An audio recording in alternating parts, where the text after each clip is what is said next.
Before we kick off today's episode of Macro Mondays, if you would like to take your trading career to the next level, Onyx Institute, my online trading course where you can learn fundamental and technical analysis of both the energy and financial markets, will be live and available for you to sign up and watch from next month. So please keep a lookout for that at onyxcapitalgroup.com. And if you have any questions or queries, you can email me at onyxld@onyxcapitalgroup.com.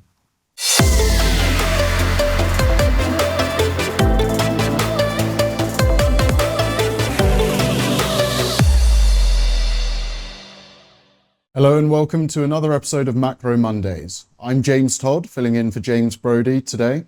I'm a direct trader here at Onyx Commodities, giving you insight from our trading floor.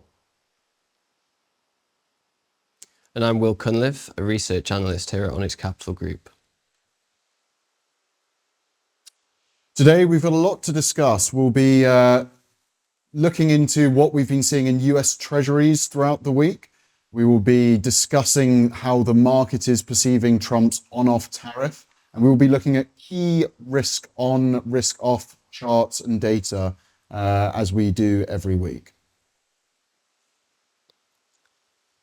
We'll also be looking into how the market's pricing the potential for Fed cuts on the OIS and looking at safe haven flow as gold hits repeated all-time highs.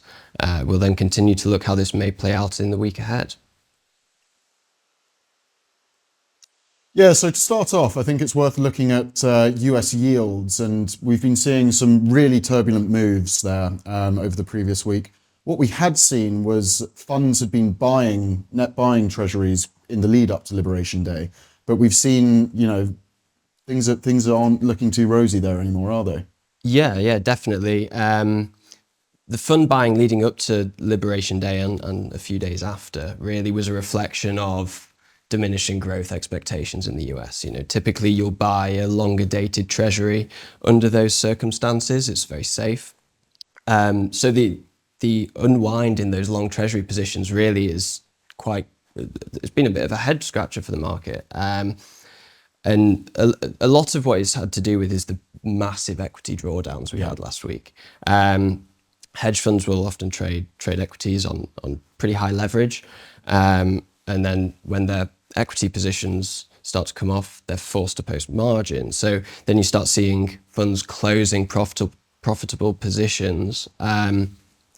So we had this usually typically good counter-cyclical hedge start to become cyclically correlated again, which then, of course, that's a problem for a lot of funds who are maintaining these positions as a hedge against their equity losses. So then you start to see a more rapid unwind of those positions. Yeah, it all becomes rather dramatic, doesn't it? And when you see, people having to liquidate various positions and this risk-off trade, things can become very volatile all of a sudden. And that's something I think we'll discuss further, but we've been seeing across all sorts of asset classes. Massively. And, the treasury market is 3 times the size of the equity market. So it's huge. And a lot of these trades, so the basis trade is, I'm sure, something that people have heard a lot about this week. That's trading effectively the differential between treasuries and their futures. Yeah. So a fund might go long the treasury and then short the future. And that's a really, really tiny spread. So funds will just leverage up, so sometimes upwards of 50 to 1 times leverage on these positions. So then the rapid volatility in treasury markets will then further drive more margin calls and an unwind of that basis trade. And that's what we've seen this week. Yeah, I think that's good analysis. And it's, it's always worth, as we do for all of these discussions, bearing in mind the state of the market. And, so many of these people going into Liberation Day will have priced various things in, etc. But to see the volatility that we have seen really does force people's hands. And so you can see volatility begats more volatility. Yes, for sure. And I mean, just this weekend, we went into Friday expecting, Trump's going to delay tariffs by 90 days. He's going to reprieve some tariffs on semiconductors, phones coming out of China. And then on Sunday, he tweets again saying, no, they're all going ahead. They're just in a different tariff basket, whatever that means. Yeah, it's. I think the flip-flopping is quite relentless here, and a lot of people are growing weary of it. But the headline risk is still there, so you do still see market reactions to a number of these headlines. So you can't just sort of ignore them and put them in the back burner. Yeah. But one of the things that, to build upon what you were saying just before about equities and yields, their correlations now seemingly having flipped. Are we seeing a flip in correlations between yields and dollar as well? Yeah, definitely. I mean, it's a telltale sign of capital flight, really, when both are selling off, as we're seeing. So under covered interest parity, you'd expect that higher yield to attract capital flow. So that has typically happened in the past, but under certain situations, so think back the trust mini budget, think back just the recent sell-off in gilts. When you get a downturn in equities, bonds, and dollar, that is money leaving. No, and just for the viewers on YouTube and other people that can see the chart here, we have the DXY, which is the dollar index, which shows the sort of relative composite strength of the dollar against a basket of other currencies, and that's overlaid against the 10-year US yield. So what you can see, for anyone that's only listening, you can see on the chart that these two have been very highly correlated up until 2025 sort of April time, and now the correlation has completely blown out. So you're seeing yields sort of really rallying, and you're seeing the dollar weaken. Now, what this really shows to most people is what it indicates, which I believe to be the truth, is confidence in the US. Whether it be US economy, US government is diminishing rapidly. Massively. I mean, the dollar's role as the safe haven is falling apart in a way. Especially now we're seeing that aggressive selling at the back of the curve. That's really where you'd expect all the risk off flow to kind of congregate, but it's not going that way. Totally. And I think, for a number of reasons you're going to be seeing this, but in and amongst everything, regardless of whether you agree with certain policies from the US and from Trump and his government, whether you agree with them or not, having this uncertainty and having this toing and froing is not good for speculators' confidence in the US economy. No, not at all. I mean, for firms as well, how can you invest right now? How can you make investment decisions in capital? You don't know what your input costs are going to be in 3 months' time. You have no idea. The lack of transparency is quite startling, and we'll discuss it further. But when we've been seeing these huge headline announcements of tit-for-tat tariffs with China, to only find out about exemptions to that on Saturday morning, if you read through the fine print, must be really, startling for a lot of the smaller businesses in the US. I'm sure some of the bigger guys perhaps got a heads up on these exemptions, but you've already seen Jaguar Land Rover cut shipments to the US. Yeah, you're seeing China trying to reroute iPhone shipments through India to get them into the US without the tariffs. They're having to make massive supply chain adjustments in quick time, which might prove completely useless 3 days later. Totally. And I think if you're trying to build out manufacturing in the US, the US has lost a lot of its comparative advantage in manufacturing. In order to get that back, you need huge amounts of capital investment one way or another. And this is probably not the sort of thing that inspires confidence in... And tariffing steel and aluminium imports is probably not going to be too helpful there. Totally. So we've done a little bit on the yields there, but another sort of counter-cyclical trade, money flowing out of equities, A lot of the time it goes into gold or goes into alternative bonds. So what have we been seeing in gold? Yeah, for sure. So liquidity has to find a home. And gold has been hitting numerous all-time highs. So this morning we hit $3,245, and that just continues to rally. Another interesting one has been bunds. So here we look at the spread between the Treasury and the 10-year bund against the euro dollar. And we can see the two have been really quite closely correlated in kind of early April to now, which is a clear indicator that we're seeing a lot of capital fly out of the US into European sovereign debt markets, such as market for bunds. And that's quite interesting because only a few weeks ago we got news of the massive stimulus package that's going to be coming into Germany, yeah. And we saw a lot of selling of bunds, actually trying to price in the new issuance that's going to happen. And that seems to have been reversed now, and everyone's just flocking to that safe haven.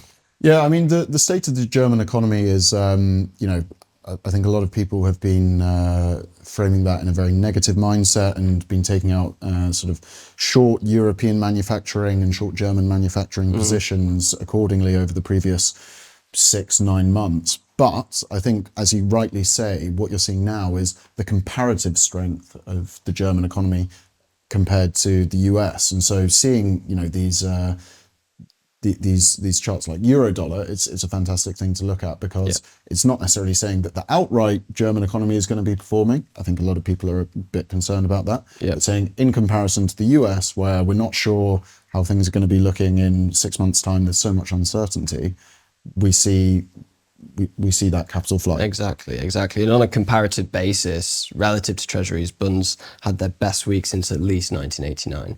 And it gives me kind of memories of it reminds me of the fiscal bazooka that we got from China. Really, everyone's clearly and rightly so concerned about the growth prospects in Europe, and the electorate said enough, and there's going to be a big package on the way. Yeah. And also, okay, let's move on briefly to just really talk about this uncertainty, because we've been mentioning it. What we can see is that there actually really there's evidence of this uncertainty in the market that's empirical and actionable as well. So we've been seeing credit spreads widening, and high yields, sort of high yields are classified as like BB and below. Exactly. They've been rallying. So this is evidence here that the market is not confident and things are widening, right?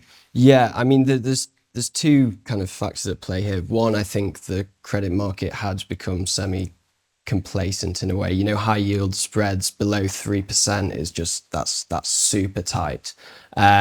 Even when we're in a kind of a higher for longer interest rate environment, with the Fed taking its foot off the pedal with the easing cycle.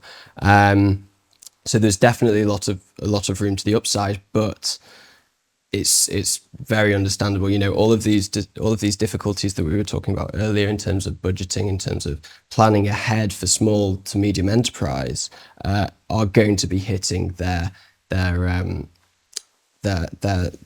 ability to repay debt, right? Yeah. And that's going to materialize in a risk premium.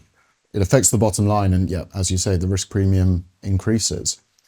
What I think is obviously worth considering, on the other hand, is despite all of this uncertainty and the toing and froing of Trump's tariff sort of his whole agenda, we've been seeing equities and the Mag 7 this morning have seemed to be very strong on the news of possible tech exemptions from these high tariffs with China, etc. So even if there is underlying lack of confidence in the US, we're still seeing small bounces on this news. Yeah, I mean, on the news that Trump might pause these tariffs, we saw S&P E-mini futures rally 7%. This morning, E-mini futures on NASDAQ were up 175. The S&P 500 opened up 1.5% higher, and the Dow at 1.1. So I think the market is seeing this sell-off as a buying opportunity. We saw huge retail flow into the equity indices, and there's a sense of, okay, if Trump is just going to backtrack and he's using the tariffs as more of as a bargaining tool, in which case they're probably not going to be deployed for that long, then perhaps it's a good time to be getting back into equities. Yeah, and fundamentally, these big tech companies, there's so much desire. The market, I think, some of the length in the market has been washed out over the previous week. Yeah. But the market's still net long, and retail have been buying in particular, and people want this to succeed. And so any indication that perhaps the fundamental underlying scene within the US is not going to be changing is met with these waves of buying, etc. Yeah. If you spend time on social media, this "we are so back" stuff whenever anything ticks up. There's momentum behind it, and there's goodwill behind it. So I think what I would say though is perhaps sometimes these upticks are slightly overcooked. And from a technical perspective, you can look at it always from the relative strength index, which monitors the average momentum. James Brody at Onyx Institute always talks about these things, and you can actually go onto Onyx Institute and see some of his technical lessons there. So it's always worth looking at that stuff, whether you're looking at equities, bonds, or crude, as we do here. But it's particularly interesting. But with this uncertainty and this bottom line, selling of the headlines and then buying back on the headlines, we're seeing volatility really rally as well, aren't we? Yeah. And speaking to traders in equity markets and fixed income markets, one thing that was clear last week was how thin the liquidity was, and that is going to really drive volatility higher. It was. Yeah, when you see that amount of selling pressure, if there's no buyers the other side, it's I mean, and violent. The VIX is now at the highest level that it's basically been since about 2008, with the two exceptions of 2008 and of COVID. But so it's not quite at all-time highs, but it's still very elevated. It's really elevated, and to have this in to be at the highest level for the past 15 years without a major geopolitical factor other than policy making is quite startling. Yeah, massively. And then moving on, we'll talk furthermore about equities and the S&P 500. This we've been seeing the bid ask, according to Goldman, has reached its widest level. Yeah, since COVID. Since COVID, I mean that's a pretty aggressive spike. And again, this is another just clear indication of market stress, really. I mean, you'll experience this on the trading floor in terms of thin liquidity and wide bid ask. Yeah, and what I think is clear to see as well is when you see a bid offer go that wide and not necessarily have size behind it. If people are actually looking to put risk on, it means that they're getting filled at way, way worse levels. So it disincentivizes people from adding risk. When the bid ask, it becomes slightly less relevant is if you're having to liquidate positions and get things off. You are just going to have to take that off no matter what. And with a wide bid ask, you'll hemorrhage some money, but the position will be off. But it just disincentivizes people from putting risk on because you get worse fills. And so even if you have a trade idea or a methodology that you want to enact, you might not be able to enact it at all according to your trade plan because you're getting slowly filled all the way up. And I think also people look for consensus, whether it be on a screen or whether it be in an OTC brokered market. People get a flavor for momentum. They see things moving and they suddenly think, oh well, the whole market must be buying because the price has rallied this much, when it could just be one person trying to put a trade on, and without sufficient size behind the bid offer, prices move so much. But yeah, over in China, we've seen a pretty different story actually. So CGB yields have remained really quite suppressed, even as trade frictions continue to escalate.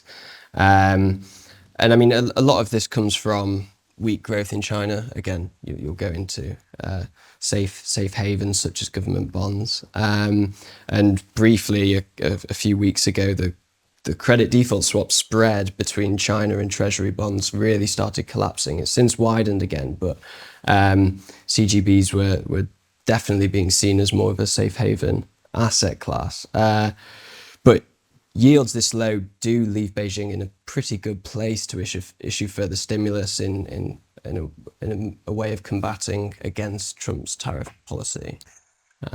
It sounds as though the Chinese government will be very proactive. Yeah. All of the noises they seem to make regarding the tariffs, they've been going toe for toe with Trump. They don't look as though they're willing to sort of back down or cede any ground. So I wouldn't necessarily be too surprised if we do see some stimulus. Yeah. The question would, I think, be how much stimulus are we going to see?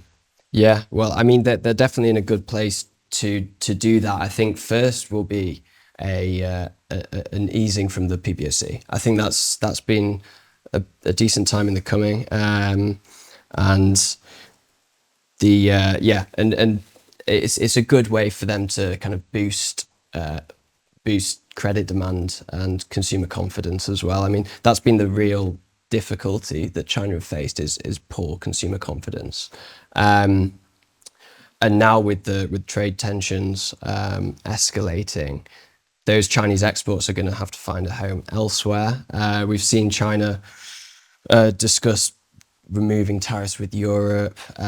We've seen them discuss with New Zealand as well, and the UAE is now discussing with Europe as well. So perhaps, Trump's protectionist agenda might actually push other people the other way. No, I can very much imagine, when from the outlay, if you're going from a US-dominated trade balance with the world, everyone's trading on US terms, whether it be dollar-denominated or just more anecdotally, the US has been the major flag flyer for free trade and everything worldwide. When that suddenly disappears and is off the trade table, people are going to be looking for other trading partners. So, as you mentioned, the UAE, perhaps now having to find new free trade deals and establish them. But I think one thing that's crucial and tying both this idea of Chinese free trade increasing and perhaps on the previous slide what we saw with government bonds in China and the 10-year yield is the role of the forex rate with the yuan. Yeah. So it was kind of a bit of a will they, won't they situation with will the PBOC devalue the yuan, and it looks like they're starting to really ramp that up. Today, the yuan was fixed down at 7.211 against the dollar, and then the offshore yuan is trading at the bottom of that 2% range up to 7.319 against the dollar today. This will obviously be supportive of exports. Weaker currency will be conducive of increased exports. So China, on one hand, you have them trying to really target the domestic consumption. And as we'll see in a couple of slides, the credit conditions are improving. The credit appetite is improving in China, which is good. But they're also trying to diversify their export portfolio, partly through bilateral negotiations. So we've seen them trying reopening talks with Japan and South Korea about opening up a free trade agreement, but also by intervening in the forex markets and increasing that fix against the dollar. Yeah, it's quite interesting this, because I think the dynamic that I read into this is that Trump actually wants a devaluation of the dollar against other currencies to make US exports more competitive, and Chinese consumer confidence has been so poor that Chinese domestic demand could actually benefit from a stronger yuan. But it's obviously moving in the opposite direction, and the Chinese government, they're probably going to struggle to defend these sorts of levels on the dollar. Like, it looks as though 7 is completely gone. And so as you see a devaluation against the dollar, are you going to see domestic demand sink, which then leads into a number of things, particularly real estate that could well suffer as people's consumption of foreign goods are eroded / become more expensive. Definitely. And I mean, recently mortgage applications did spring back. So last week they were up 20% week on week. But that mortgage rate, that 30-year fixed mortgage rate, has been very, very slow in coming down. Even with the 10-year yield trailing down towards 3.9% only a couple of weeks ago, we didn't really see that comparative of a move in the 30-year fixed rate mortgage. So until that happens, the US housing market's gonna be in a tricky place. Well, yeah, and the Chinese housing market in particular as well. And I think, some of the headline data we got on inflation coming out of China probably speaks to this. Everyone knows about the domestic demand and consumer confidence within China not being as supported as the government would like. And we're not seeing particularly inflationary pressures creeping in, are we? No, I mean, this is in my mind, it's kind of two-pronged. So one, you're coming off the back of the Evergrande housing market crisis, hitting consumer confidence. Intergenerational wealth was just destroyed, and that's going to trigger a massive wealth effect. But then also you have massive excess supply in China. You have a huge supply surplus. So month-on-month headline CPI was down by 0.1%, while core posted a modest 0.1% increase, but both underwhelmed consensus. And this was not as severe as the deflation we've seen in previous episodes, but it's not great really. But there is signs of green shoots emerging. I'm not going to go out and say that China is back particularly, but there's definitely some positive signs. I mean, international flights are up over 20% year on year, and you don't tend to go on holiday as a household if your confidence is low. No, correct. And I'd read into that, exactly as you have there. And I think that's a good point. But one of the things that, I think is pertinent is the lead lag that we therefore have between things like government stimulus, where we saw this bazooka stimulus 9 months ago or so. Yeah. And now we're perhaps reading into this and seeing some green shoots where even if overall inflation is down and consumer confidence isn't there, there are some signs of this passing through. But it's significant because if you were to say, introduce more stimulus now, you're looking at perhaps even Q1 2026 before this starts to take effect in China. And in China, typically the savings rate is far more elevated in the US. In the US, I think we fell down to like 4% or something around there. In China, it can be upwards of 45%. And the fiscal multiplier is an inverse function of the savings rate. So that pass through is going to be so much slower in China than it would be in the US. Yeah. And that's really what we've seen. But nevertheless, as we can see in this chart, outstanding yuan loan growth has shown a sign of reversal for the first time since March 2023 on a year-on-year basis. Growth in outstanding yuan loans is accelerating. And to me, that is a key indicator of consumer confidence. People take out loans, they're spending more, it's... Exactly, but it's also, there's a risk aversion element to it as well. If you were just hit with a massive negative wealth effect, are you really going to immediately go out and start taking on more debt? Probably not. So this increased appetite for credit is certainly positive. That being said, you got to remember the base we're moving off here. Like it has slowed to the slowest in at least a decade. Yeah. So we have some way to go until we've made a recovery here. Yeah, and I think it's pertinent as well, as you had mentioned, with the savings effect in China being higher than in the US. I do see this as a green shoot indeed, because people are generally less credit risk happy in China. So it's a positive sign. But as you say, so it's a low bar that they're sort of creeping from. But also, China wasn't the only country to post weak and soft inflation data. The US, in the US, CPI unexpectedly printed at the softest in 4 years. This was largely driven by energy like gasoline and shelter, both being very soft on a month-on-month and year-on-year basis.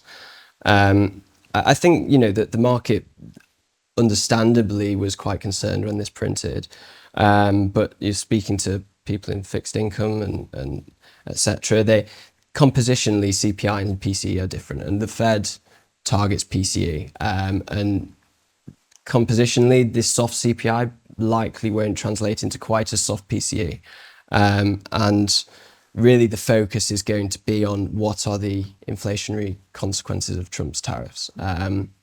If you take his first term as an example, the tariffs on washing machines didn't translate into increased prices paid by consumers for 3 months. Yeah. So that there is obviously there's inventories that retailers will hold, which they'll have to run through before they can then pass through that increased import cost. Yeah, it's an important point. The forward purchasing of a number of goods was something that, you know, we discussed. And actually, if you look back to sort of November editions of the podcast, we weren't seeing as much support in retail buying or even business buying of goods from the US and US exports as we perhaps had thought, because people knew that tariffs were coming, and we didn't see as much of an uptick in demand as perhaps we had expected. So in that sense, maybe there aren't going to be the huge inventories that are going to be tariff exempt and impervious to tariffs. But seeing how the tariffs actually are enacted, it's a big up in the air question. No one really knows. And if you're going to be seeing 3-6 months before tariffs lead to increased prices, then you're not going to be seeing the inflation pass through. Yeah. And what one key metric of this that the Fed will be paying a close attention to is inflation expectations, and shorter break-evens are still pretty elevated, and this will drive upside risks to inflation. Inflation is a self-fulfilling prophecy in that if I expect inflation to increase as a firm, I'm going to probably up my prices in advance, or as a worker, I'm probably going to demand higher wages in advance. So you're going to try and front load that inflationary shock. So if expectations remain anchored above target, this will constrain downside mobility to Fed policy. And the soft data, so PMIs, University of Michigan surveys, they're all painting a very stagflationary picture. Currently, the OIS is pricing just over 80 bips of cuts by the year end. But this is going to be difficult for the Fed to achieve if inflation risks remain elevated. Yeah, and then, you know, talking about the Fed or the other side of everything, you know, moving away from monetary policy but fiscal policy, we're not necessarily seeing Doge have the impact that they were promising, and the monthly Treasury statement has shown little improvement. Yeah. So in the monthly Treasury statement, we saw the total deficit for the fiscal year up to now is over $1.3 trillion. That's up over 30% year on year. And net interest payments in March were $93 billion. That's about half of that of March's monthly deficit. For the fiscal year so far, total interest payments on public debt stands at about $582 billion, up from $522 billion in the same period last year. The Treasury is having to roll its debt, and most of its debt is issued with maturities between 2 and 10 years, and outstanding debt of that maturity was issued with an average coupon of about 2.9%. If they were to then, if maturing debt, they will obviously issue more to replace that, to roll the debt position, and that's going to be issued with a much higher coupon, in 4% plus. No, absolutely. I think it's a real problem for the US, and you know, this is one of the reasons why I think the tariff threats hold such credence. Because, you know, the Treasury is just screwed otherwise, and they need to get creative, you know, one way or another in order to mitigate some of this ridiculous debt that they have. Yeah, and it's, you know, I do question how much firing a few federal workers is going to help out. Well, it looks as though it's not making much of a difference at all to the bottom line, and I think creates such political ill will for Trump and for Musk. So to some extent, you have to think, at what point is it worth it? They don't seem to be making that much of a fiscal difference, and yet they're losing popularity with so many people, which is going to make things difficult for them in the midterms. Exactly. So you're firing a lot of people. You've crashed the equity market, eroded a lot of wealth. Trump will have some work to do to regain favour. But I mean, in the polls, he's still standing up just about. Yeah, it's it is ridiculous how the sort of unwavering support behind him does just keep rolling through. But I mean, one group of people that won't necessarily be huge Trump fans are oil traders and oil producers. Yeah, if you're fancying sort of calling Trump's bluff here, I'd recommend you get onto Onyx Markets and trade some Brent ASAP, because there's been a huge amount of headline noise over the previous week, and we saw on the back of the OPEC announcement that they were going to be upping their May production, and that they were sort of stopping this halt in increasing production. So OPEC is increasing production, and you've been seeing more and more global selling on this headline risk of tariffs. So the flat price came off to sort of $58 per barrel. That's the flat price of crude in barrel denominations. But then when Trump announced his 90-day exemption from worldwide tariffs, you saw an absolutely enormous spike in prices, and things moved, $4 or whatever per barrel in the blink of an eye. It was crazy. Yeah, I mean, you've kind of got the biggest kind of combination of bearish factors that I've seen, at least in my 11 months working here. We've had OPEC starting to talk about unwinding their voluntary cuts. I mean, from the Saudis, they're going to be increasing production by 160 kbd from May, and they've been pretty compliant. So that will translate into more barrels. The cut and winds from other members, say Iraq, UAE, that might just translate into more compliance. So we've seen them overproducing consistently. So perhaps we'll just see a bit more compliance there. But yeah, so you've got a demand side, you've got a demand destruction shock, and you've got a supply increase. It's looking pretty bearish. Goldman revised up their implied inventory build to 800 kbd for this year. In our global balance, we're projecting a 1.2 million barrel per day inventory build this year. And we've already seen, especially deferred structures start to soften. We had debt going to contango on the Brent forward curve. So yeah, it's all it's all very volatile. And from a technical perspective, of course, go to Onyx Institute and look at some of the technical indicators for how we can teach you how to trade this. But yeah, it's a lot of headline risk is being put in there. And I think in the backdrop of this, you've got a president who wants lower inflation, lower gasoline prices, lower crude prices.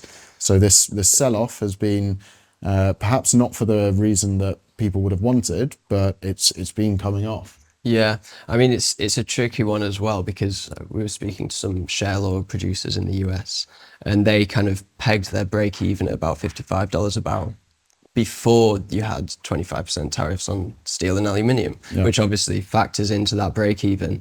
So there's going to be a lot of specifically shale producers hurting with WTI at this. And looking across some other commodities and talking about demand destruction, we've been seeing copper having, it was in a bit of a downtrend, but it's rebounded a little bit. Yeah, I mean, this is going to be pretty sensitive to headline news on electronics. And we got the positive news that Trump would be delaying those tariffs on smartphones and semiconductors, even though he did backtrack on that on Sunday, but more information is to come is to be announced this week. So keep an eye out for that, because copper will be pretty responsive to this. No, absolutely. And then one thing we haven't spoken that much about comparatively to other shows is how the Fed is going to be reacting. And I think one of the reasons for that is no one really knows. Yeah, I mean, the market is pricing pretty aggressive Fed cuts. So in the next 12 months, they have 92 bips, but that's down from over 130 bips of cuts that were priced last week. So like you say, the market doesn't know. I kind of am of the thinking that there's going to be downside risks to labor market, but that seems to have remained relatively robust. Both NFP prints the last 2 months have been pretty strong. Unemployment is moderate at just above 4%. That's not going to be a concern for the Fed. What will be more of a concern is that rally in inflation expectations. Is the Fed particularly well equipped to deal with what is effectively a supply side shock? Not particularly. The monetary policy toolkit is much better equipped for demand side intervention. But nevertheless, if we do see rising PCE prints, then there will be less opportunity for the Fed to cut. So I think even 92 bips in the next 12 months could be a little bit optimistic. It'll be interesting to see.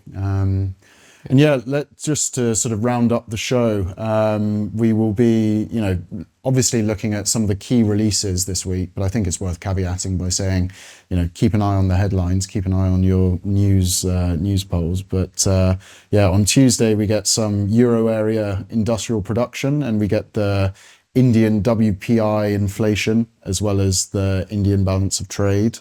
But Wednesday has a lot of big stuff going on, doesn't it? Yeah, we've got a big day today on Wednesday. China GDP, retail sales and industrial production, as well as US retail sales, mortgage application, industrial production and manufacturing production.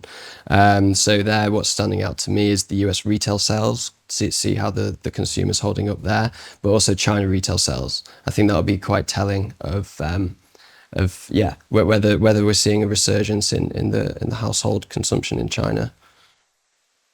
Yeah, we get the ECB interest rate decision on Thursday. US housing starts and building permits, that's a very forward-looking piece of data, but can give a flavour for how business confidence is there and whether people are investing. We also get the initial jobless claims, as you mentioned, off the back of some OK non-farm payroll data previously. And on Friday, we also get Japanese inflation data. So there's a lot to look forward to. Next Monday, we won't be hosting the podcast, but every day on the Onyx Institute page, we will be posting a morning summary of all the macro events going on. So yeah, keep your eyes peeled on that. Keep your eyes peeled on the headlines, because it's going to be more topsy-turvy. It's going to be a crazy week ahead, and who knows where tariffs will be when we next have a discussion about things. Yeah. But in the meantime, thank you very much for listening, and I hope you have a wonderful week. Thanks. Thank you very much. The true heartbeat of the global economy, the financial oil market, has remained out of reach for most until now.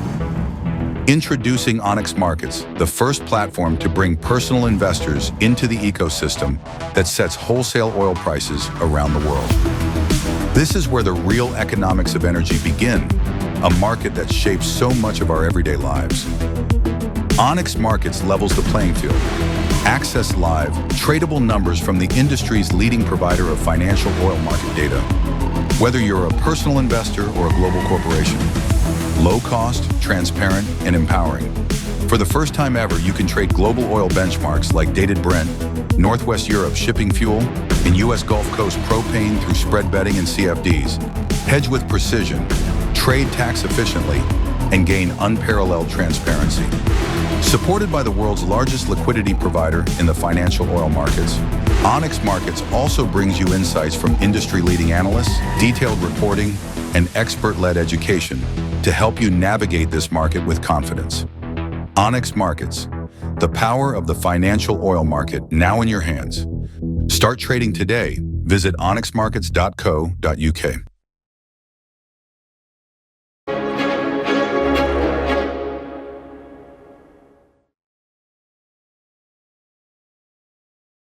Thanks for watching.